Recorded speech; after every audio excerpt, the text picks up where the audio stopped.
Welcome back to Smart Okosin TV show.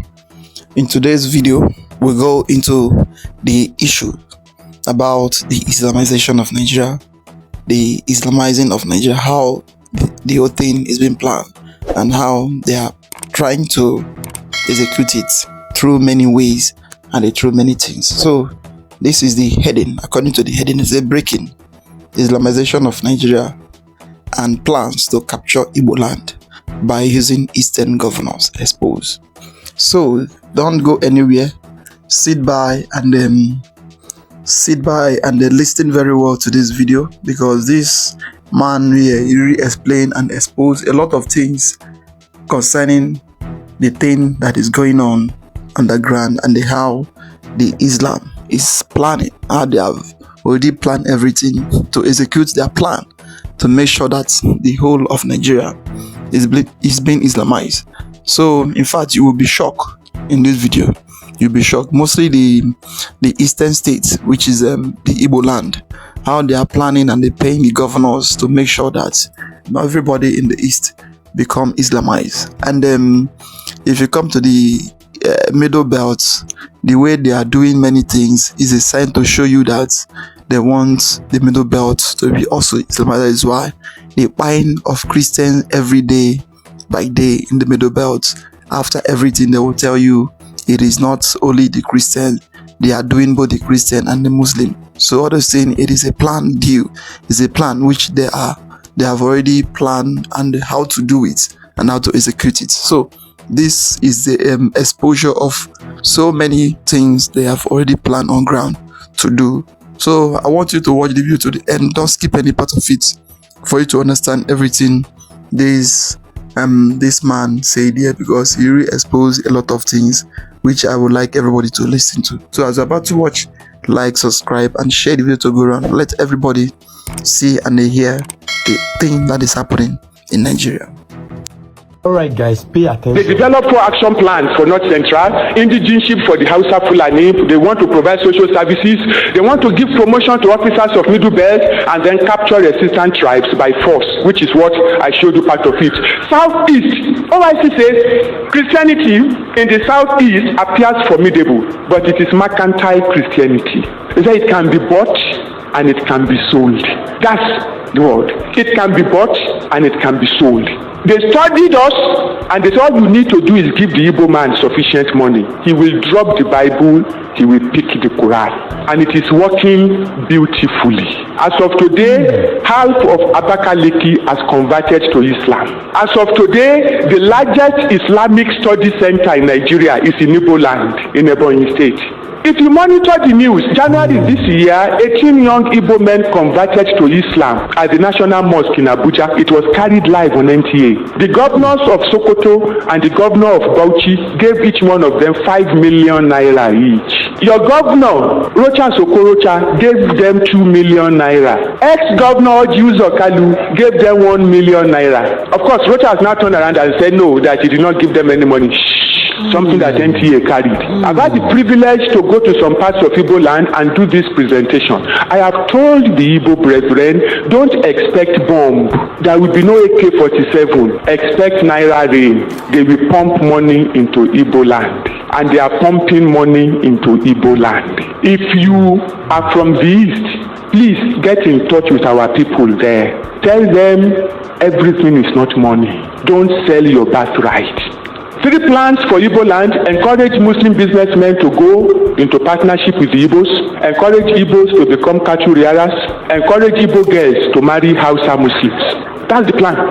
They have activated it. I'm telling you something that was planned 30 years ago. And as you are sitting down here, if I ask you, can you show me the strategy document of the church? The church has no plan.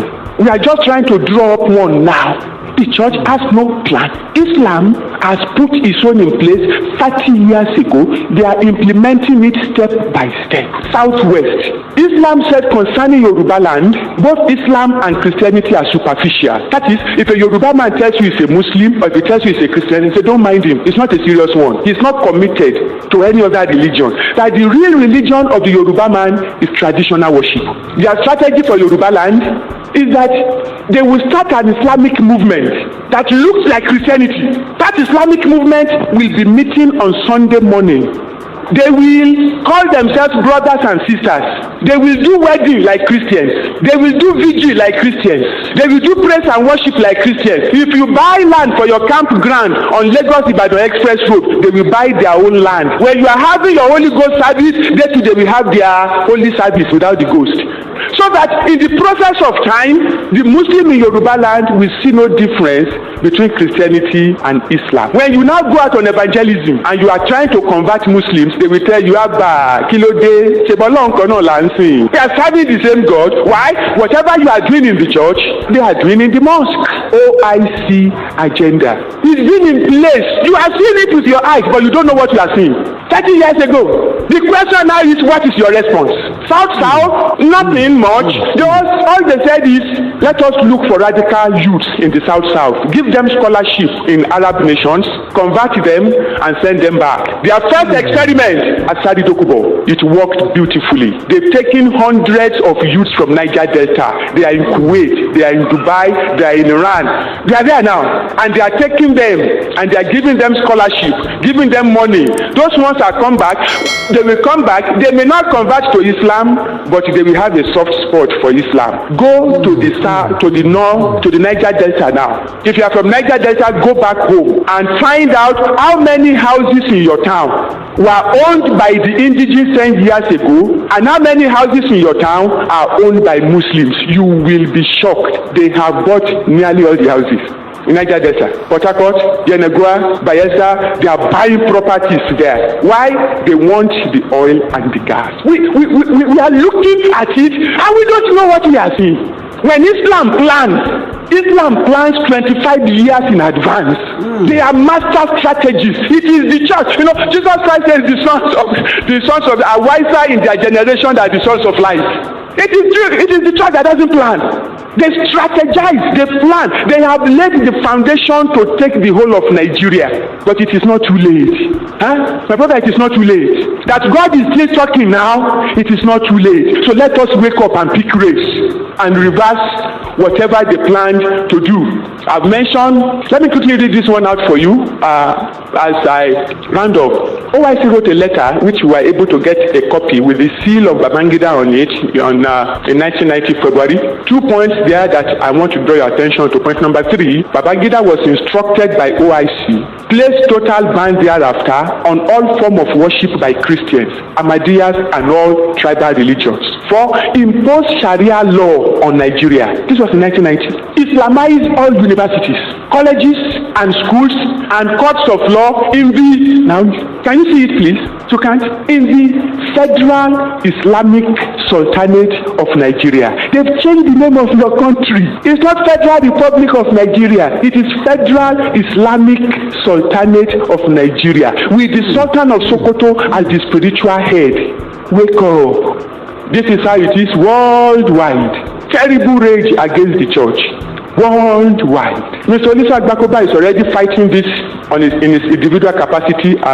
We may not have time to talk, but I quickly need to mention this. October 1988, the Christian Council of South Africa wrote letters to leaders of the church in Nigeria, warning them, now let me read it out for you, that there is a proposed plot by northern Muslims and their Arab OIC supporters to destroy churches, carry out mass murder of Christians in Nigeria with more intensity in the northern states of Nigeria. I was at the West African Theological Seminary doing this presentation when one of the elderly lecturers there got up and said, that is correct. I received a copy of this letter in 1988. I made copies and I gave it to leaders of the church. But the question is, what did the church do? Nothing. 1988. And what was described by the Council of Churches of South Africa in 1988, we are seeing it with our eyes. Carry out mass murder of Christians in Nigeria with more intensity in northern states of Nigeria. It's not a lie. So if anybody thinks that Boko Haram is restricted to the north, go think again. Unless the church rises and stops them, Boko Haram will come to the south. You know, they came to Osun State a few weeks ago. I hope you heard the story. They brought a bomb inside a bank in Osun State. People were vigilant, and they saw that two Hausa men who came carrying a bag left the bag, and they walked out of the bank. So people ran out, and they called the police, and the police came and saw that it was a bomb, and they defused it. I'm sure you've not forgotten that last year they came to bomb the Third Mainland Bridge. I'm sure you remember. They were to bomb it on Friday. God exposed it on Wednesday. You forgotten? Aha. They don't give up. The church holds the key. But before the church can pray, and God will hear, and God will answer, the church must first and foremost return to repentance. The church must first and foremost return to discipleship. The church must return to holiness, because we cannot continue like this and expect God to hear us. Yes, yes. Pastor, let me go. I think I should stop, because if I continue, I keep seeing things that I think so. Before I leave, let me mention this. There are 50 nations in the world that persecute Christians. 50 nations in the world. As of today, the worst nation where Christians are persecuted is Nigeria. Nigeria carries 66% of all the Christians killed worldwide. I'm not even quoting Nigerian sources, I'm quoting World Watch List. They said between November 2011 and October 2012, we recorded 1,201 killings of Christians worldwide, which gives an average of 100 killings a month, of which 791 happen in Nigeria. 66%, which means persecution of Christians is worse in Nigeria than in Saudi Arabia, Iraq, Iran, Afghanistan, Pakistan, Syria, Egypt, Libya, all of them combined. It is worse in Nigeria. If it has not gotten to you, it's on its way, but it will not get to you. My job is to give you this information so that you can go and reassess your Christian life as an individual and as a church. I show you this map. This is the map of Africa. Every area that is green there that has Muslim majority today used to be a Christian nation. The church fathers, early church fathers, were based in North Africa. Islam overran everybody. Islam is pushing down, Christ is pushing up. We are meeting at that red line. 90% of all the conflicts in Africa take place along that red belt. 90%, which proves that primarily every conflict in Africa is primarily a religious conflict. It's not a political conflict. It's Islam pushing down. And if you look carefully, that is where the middle belt is. And that's why I'm appealing to Christians in Nigeria, particularly in the south. Plateau State is our responsibility. Benue State is our responsibility. We must do everything possible to reinforce Christianity in the middle belt. Because if Islam should penetrate middle belt, the south is gone. Thank you very much for your attention. I give you a prayer point. If you will open your Bible to Jeremiah. Oh yes. Now wow, this man, he really said the truth, and we have already said everything the way it is. If you can see very well the way this Islamization is going round and round, it is going around the country. It is a sign to show you that everything he said here is the truth. There is nothing like lie into this video. But the problem we used to have in the country, mostly in the south, the southeast, is the governors. They will use the governors to buy peoples, and if you come there, many people, they believe in money. They believe in money so much. Well, it's only God will help.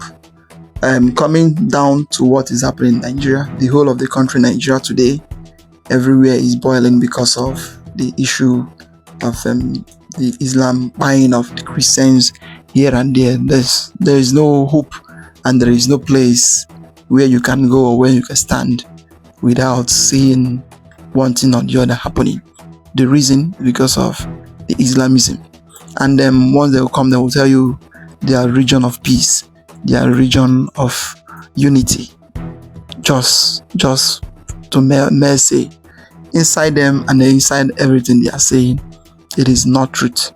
The issue of we are region of peace, we don't believe in it, and I don't believe in it that they are region of peace.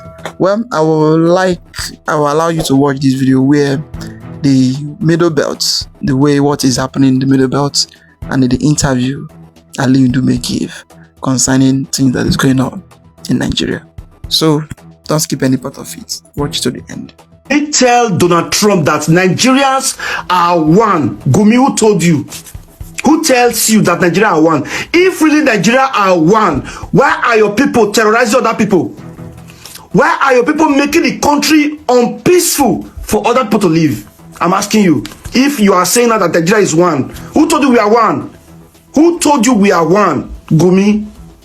After 25th of December, many of us thought President Trump's Christmas gift, which is the major US airstrike on ISIS in Nigeria, would be a turning point. We were hoping that maybe, just maybe, the killings would slow down or stop. But it didn't slow down. It got worse, a lot worse. As January comes to close, I want to show you, just in case you haven't been paying attention, what has actually happened since the airstrike. Here is the reality of the last 30 days in the northern Nigeria. On December 26, 2025, the Bokos and Bakin-Ladi area in Plateau State, armed militias raided the community. 16 people were killed. On the same day, 26th of December, at the rural Niger State, bandits attacked the village and 12 people were kidnapped. On the same day, again, December 26, at the Timbo village in Adamawa State, ISWAP terrorists bombed homes. 4 Christians were killed and 5 were captured. On December 27th, in Anka, Zamfara State, Islamic bandits raided there. 5 were dead, 20 were abducted. On December 28th, at Giwa in Kaduna State, 3 were killed and 15 were taken. On December 29th, at Boza in Borno State, a terrorist ambush and 4 people were dead. On December 29th again, at Mondang village in Adamawa State, ISWAP bombed a church and 100 houses. 11 Christians were murdered. By the time this calendar turned to 2026, 58 more people were dead in Niger State alone. January 1st, 2026, at a market village in Niger State, bandits attacked on the New Year's Day. 30 were killed and 15 were kidnapped. Early January, Plateau State, attacked by Fulani herdsmen. 12 Christians were dead. On January 4th, in Niger State, another village was attacked. 30 were killed, 40 were abducted. On January 5th, at Maiduguri in Borno State, there was Boko Haram attack and 3 people died. On January 5th again, at Benue State, a farming family was ambushed. 4 Christians from the same family were killed. On January 6th, Benue State was raided. 5 more Christians were murdered. On January 10th, at Taraba State, a night raid happened on 4 villages. 10 Christians were killed and homes were burned. On January 12th, in Benue State again, ambush on farmers. 4 Christians were dead. On January 17th to 18th, in Kajuru, Kano State. This is the one that shocked the world. Gunmen raided 3 churches during a Sunday service. 177 people was adopted, mostly Christians. On January 21st, at Borno State, there was a suicide bombing and assault. 5 soldiers and 58 civilians were killed. To add it up, in just 30 days, Nigeria has lost over 340 lives and at least 397 people have been adopted. This is not banditry or clashes. This is a targeted campaign against Christian communities in the north and the middle belt of Nigeria. Despite the US airstrike and the government promises, the killers are moving faster than the help. I'm calling on President Trump. I'm calling on international community. If the current structure of Nigeria cannot keep its citizens alive, then the structure must be broken. What we need now is a total restructuring of this country or divide this country, because a country that allows its people to be slaughtered in their churches and on their farms is a country in name only. If you come across this video on your screen, please do me a favor. Please tag the people that have power to act. Silence is a death symbol. Oh yes, that is it. I hope that everybody is seeing it and hearing it. Starting from the day the American strike Nigeria, since then till now, they have even done worse thing more than before. And then at the end, they will tell you that those people, they are for peace, they are for love, they are for this, they are for that. And then trying to bring everybody together by all means, by force. This bringing everybody together is trying to Islamize everybody together by all means, because they believe that Nigeria is already their property. So nobody can go out and nobody, in fact, you can come in but you cannot go out as a person called Nigeria. So that is how where everybody find himself. And the best thing is for people to start talking and to start doing the right thing. And those that will tell you that you should not defend yourself, you should leave it for God, or you should leave it for this or that. You are fighting for your children to live, and you are defending your children's future. You are fighting for your children to live, and you are defending your children's future. Even though you are not going to live today, tomorrow there are people that you are going to give birth to that will live, that will fulfill your destiny where you did not fulfill. So it is about the future. It is not only about now. Think of your future. Don't think only what you consume now, only what you eat now. So even though you are thinking of how you will make heaven, think of the people you are going to live once you are going to that heaven you claim you are going. That is the main thing everybody need to start thinking about. So I would like to hear a comment down below. Like, subscribe, and share the video to go around. Let others see things happening in Nigeria. Thank you for watching.